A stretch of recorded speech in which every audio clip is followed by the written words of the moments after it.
Good evening. I'm your host, Karen Udis, in this series on the network of global corporate control. Today's show is being pre-recorded. The first part of this segment is about United States history, the United States' 7th President, Andrew Jackson, and bank wars. As Jackson said, "The bank is trying to kill me, but I shall kill it." A big thank you to Carmen Stanley, producer and director, Mo Jackson, audio and prompter, and Mark Wesley, floor director. The bank war refers to the political struggle that developed over the issue of rechartering the Second Bank of the United States during the Andrew Jackson administration, which was between 1829 and 1837. Andrew Jackson was born in 1767 on the border of North and South Carolina. When war broke out between the United States and Britain during the British invasion of the Western Carolinas in 1780 and 1781, British soldiers took the young Andrew Jackson prisoner. When Jackson refused to shine one officer's boots, the officer struck him across the face with a saber, leaving lasting scars. This is about Andrew Jackson's military career first. Andrew Jackson, who served as a major general in the War of 1812, commanded United States forces in a 5-month campaign against the Creek Indians, who were allies of the British.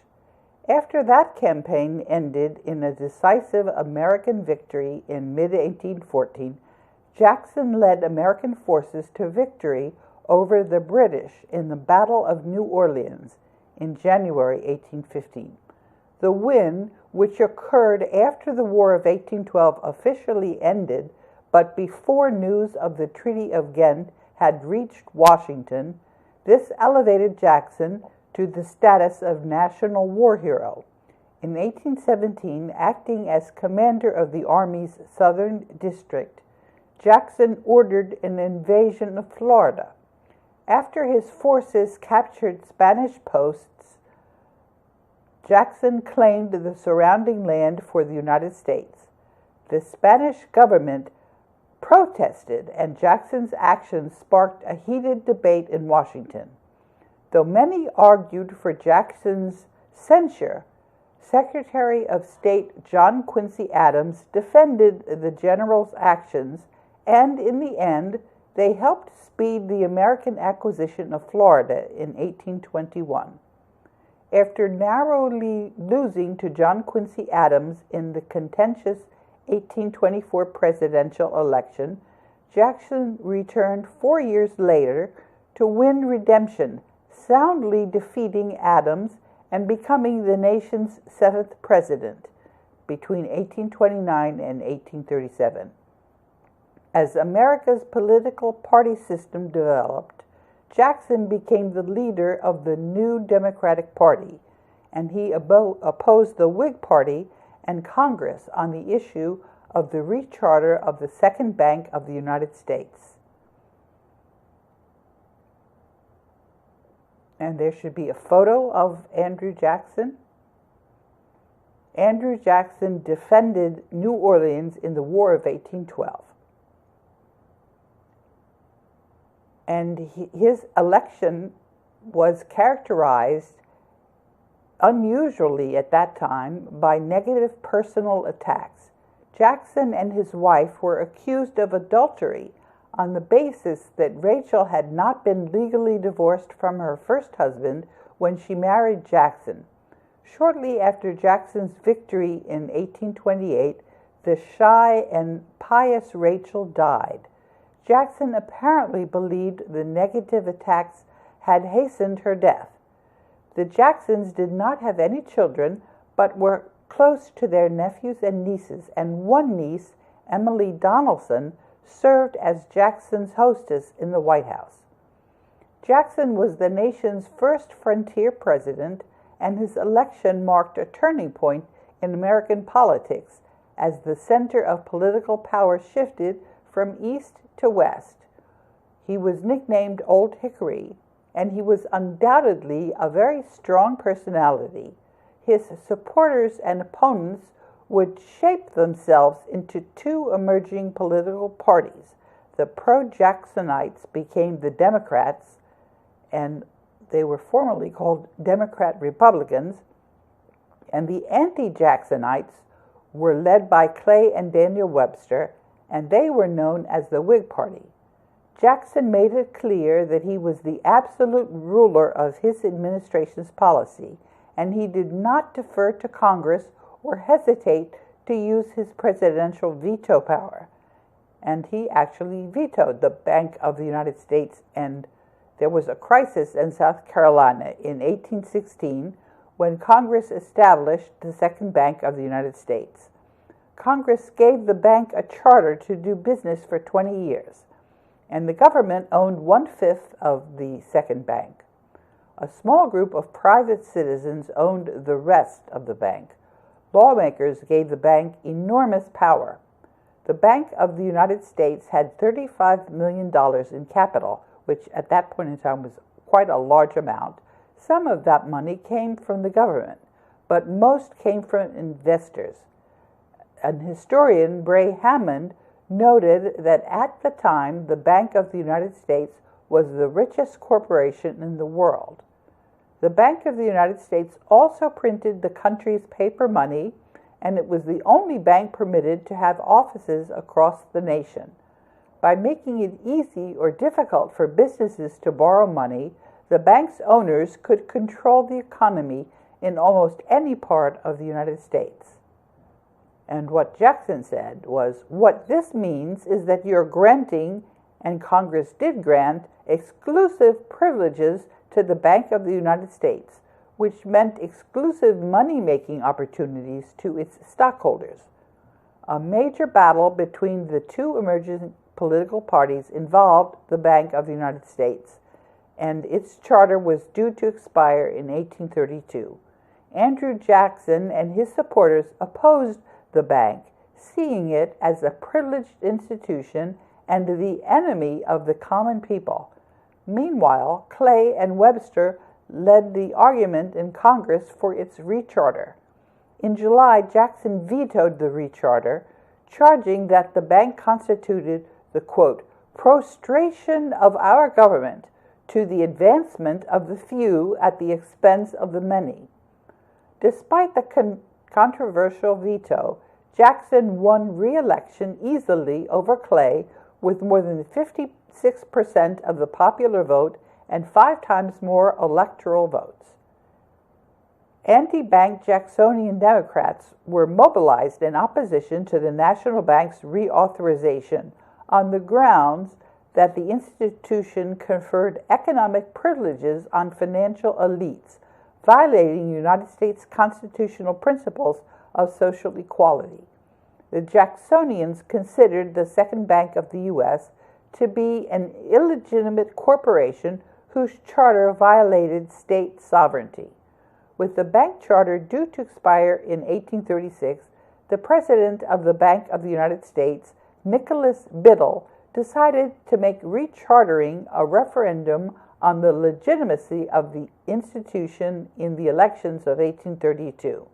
When Congress voted to reauthorize the bank, Jackson, as incumbent and candidate in the race, promptly vetoed the bill.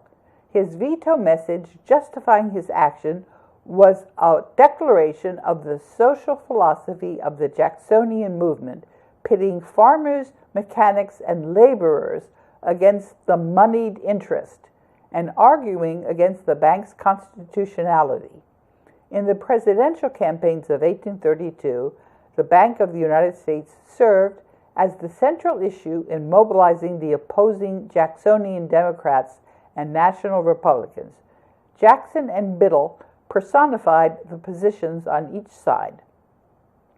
The alliance between the central bank's president, Nicholas Biddle, and Jackson's political nemesis, Henry Clay, triggered a counteroffensive by Jackson's anti-Bank of the United States forces. As the debates opened, the House Jacksonians called for investigations of the Bank of the United States on charges of misconduct and alleged violations of its charter as an effort to put pro-bank forces on the defensive. These Jacksonian delaying tactics could not safely be blocked by legislators. Many of them had benefited from some of the bribes that were supplied by the Bank of the U.S., and attempts to obstruct the inquiry would raise suspicions among the public. A special House committee was selected by pro-Jackson Speaker James Polk. It produced a report that included some innuendo. That's what is innuendo? That's when you have suspicions that there was misconduct and unproven allegations that served to strengthen Jackson's criticisms of the bank. The months of delay in reaching a vote on the recharter measure, this was a measure that would have passed easily if anti-bank forces had not been mobilized. This clarified and intensified the issue for the American people. Jackson's supporters benefited in sustaining these attacks on the bank. Biddle became president of the Second Bank of the U.S. at age 37. He was younger than most of the directors who elected him, and he was immediately put into action in developing the bank into a great balance wheel of the monetary system. Biddle was the, quote, prototype of the modern business executive, a manager who could both formulate bold ideas and execute them by delegating to hand-picked subordinates. These talents were not up to the task because when Biddle was thrown into the political mixing pot that Jackson stirred up during the bank war, and Biddle had personality flaws that worsened the conflict and drove him to take extreme measures to save the bank. Biddle was excitable, self-important, and compulsively defensive about the bank and his image. His feelings never got the better of his manners, but often marred his judgment, said banking historian Bray Hammond. Moreover, he was politically inept and overplayed his hand at important moments of his struggle with Jackson. Biddle exasperated the president by his repeated refusal to seriously investigate charges of political interference by some bank branches during the 1828 elections, and he squandered what might have been opportunities to make a truce with Jackson, and he brushed off allegations that the bank had antagonized Jackson by pressing ahead with recharter in 1832. And Biddle was also stubborn and reckless, and at the very peak of the bank war, when Biddle used the bank as an economic weapon and made very negative comments about Jackson. He said, for example, "This worthy president thinks that because he has scalped Indians and imprisoned judges, he's to have his way with the bank." And this was something that Biddle wrote to a federal judge in 1834. By the fall of 1834, Biddle was so unpopular for refusing to make loans and extend credit that he was hunted by mobs in Philadelphia, and this forced him to lock his house and put armed guards in front of his house. Biddle arrived in Washington, D.C. to personally conduct the defense of the bank. He coordinated pro-Bank of the U.S. campaigns, and he worked together with branch bank managers to get petitions, and he also had some drives with members of Congress to encourage the recharter. Congressmen were pressured to write pro-bank articles, which Biddle printed and distributed nationally. Francis Blair at the Globe reported these intrusions by the Bank of the U.S. president in the legislative process as evidence of the bank's corrupting influence on free government, and pro-recharter National Republicans finally won after months of debate and strife, and there was a reauthorization in the Senate and the House in 1832, but Jackson promptly vetoed this legislation. on July 10, 1832. And the veto message was a very brilliant speech calling for the end of moneyed power in the financial sector and leveling opportunity under the protection of the executive branch. Jackson perfected his anti-bank themes, and he pitted idealized plain Republican and real people, virtuous, industrious, and free, against a powerful financial institution, the, quote, monster bank whose wealth was purportedly derived from privileges bestowed by corrupt political and business elites. To those who believed that power and wealth should be linked, the message was so unsettling, Daniel Webster charged Jackson with promoting class warfare. Too late, Clay realized the impasse into which he had maneuvered himself and made every effort to override the veto. The pro-bank interest failed to muster a supermajority, and so the veto was sustained. That meant that President Jackson killed the bank. With just 4 months remaining until the November general election, both parties launched massive political offensives with the Bank of the United States at the center of the fight. Jacksonians skillfully reduced the issue to a choice between Jackson and the people versus Biddle and the aristocracy. And there were Hickory clubs. That's because Jackson's nickname was Old Hickory. And these clubs organized mass rallies, while pro-Jackson press virtually wrapped the country in anti-bank propaganda. And this is, of course, before the banks bought up the press. Despite the fact that 2/3 of the major newspapers supported the bank recharter. So they didn't buy up all the press, they just bought up 2/3 of the press.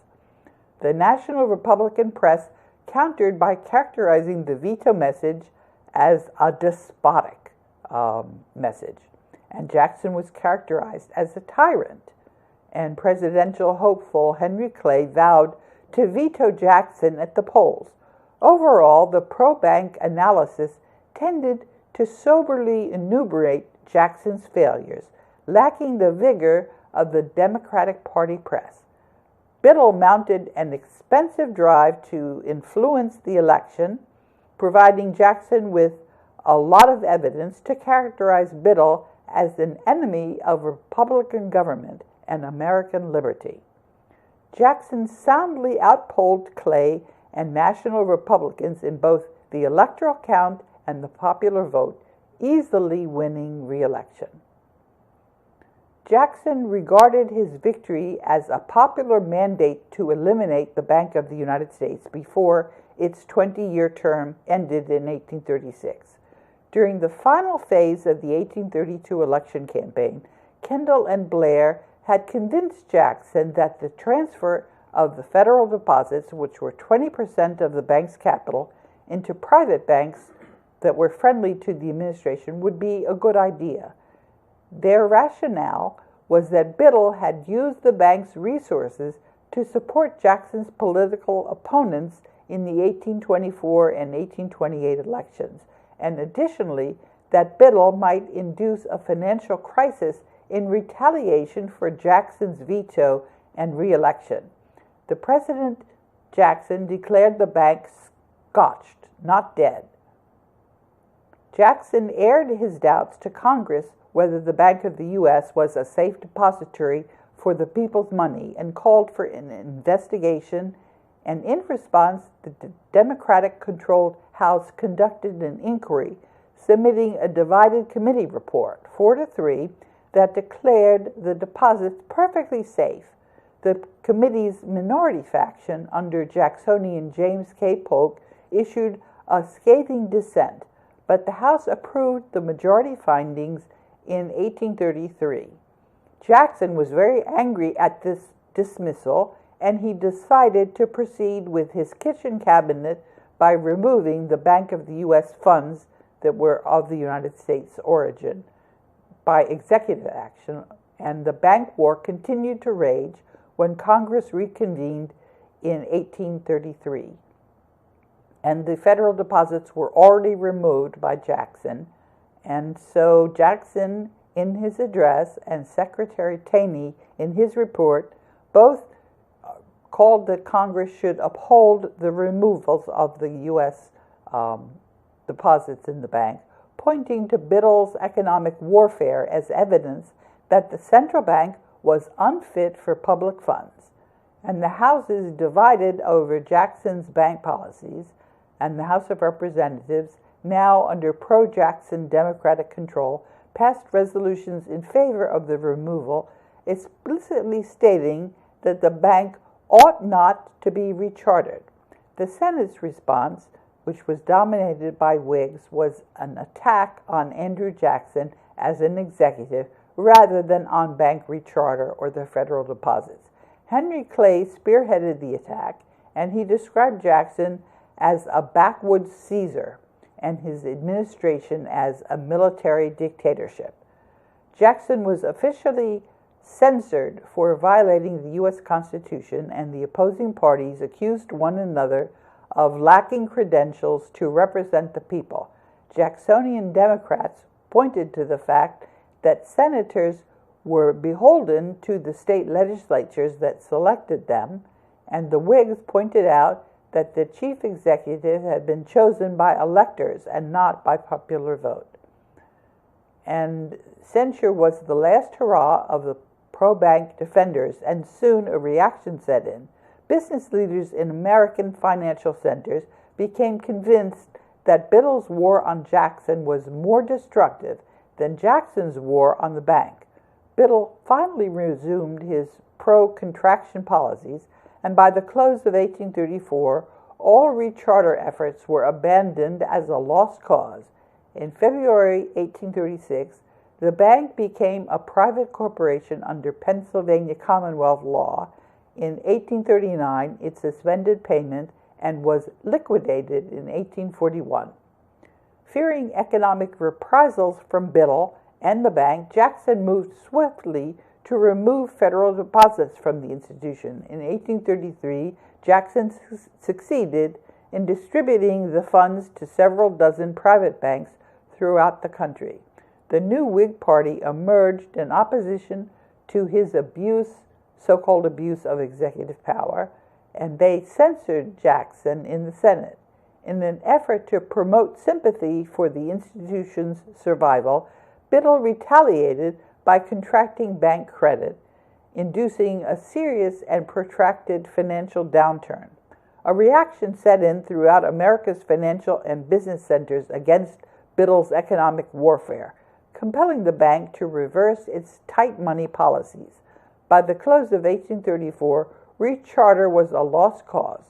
Rather than permitting the bank to go out of existence, Biddle arranged its conversion to a state-chartered corporation in Pennsylvania just weeks before its federal charter expired in 1836.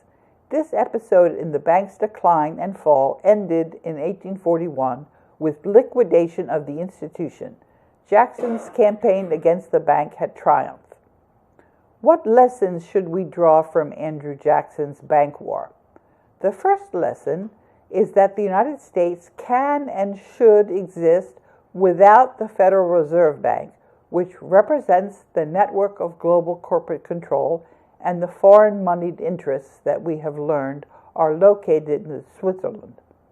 The network of global corporate control and its representative, the Fed, is much more pernicious than the second bank of the United States was, because the network of global corporate control has consolidated power and now owns the media and many gatekeepers in all branches of the U.S. government and in many, many other institutions.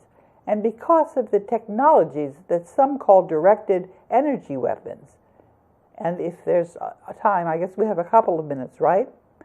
We should talk about how the Coalition for the Rule of Law on the Board of Governors of the World Bank and IMF, which administers the global debt facility, is going to take over, because we are going to end the Fed just exactly the same way that the Bank of the U.S. was killed by Jackson. I wanted you to hear this story so that you can see that This is a battle that is worth waging, and we are ultimately going to win. And where we have a much bigger advantage is that the network of global corporate control, the Fed, has issued Treaty of Versailles bonds worth $2 quadrillion. So the Board of Governors of the World Bank can simply liquidate the Fed, and this is what we are proceeding to do. And we're going to replace the Federal Reserve notes with the monetary gold reserves of the United States. So we're not going to be dealing with paper money anymore. We've been talking a lot about how paper money is the difference between what it costs the bank to print the paper money and the face value of the bill. This is kept by the private banks, and then we're charged interest on it as country debt. This is a huge scam, and people all over the world understand that this scam should end, and we're perfectly capable of ending this through the global currency reset and through liquidating the network of global corporate control. I want to thank you for listening to another segment of the network of global corporate control. Today's segment is about the United States' 7th President, Andrew Jackson, who won the bank war and abolished the Second Bank of the United States. Today, we're fighting the same war against the Federal Reserve Bank. This is a war which we, the people, are going to win, and win decisively and in short order. Thank you. Till next week, this is Karen Hudes.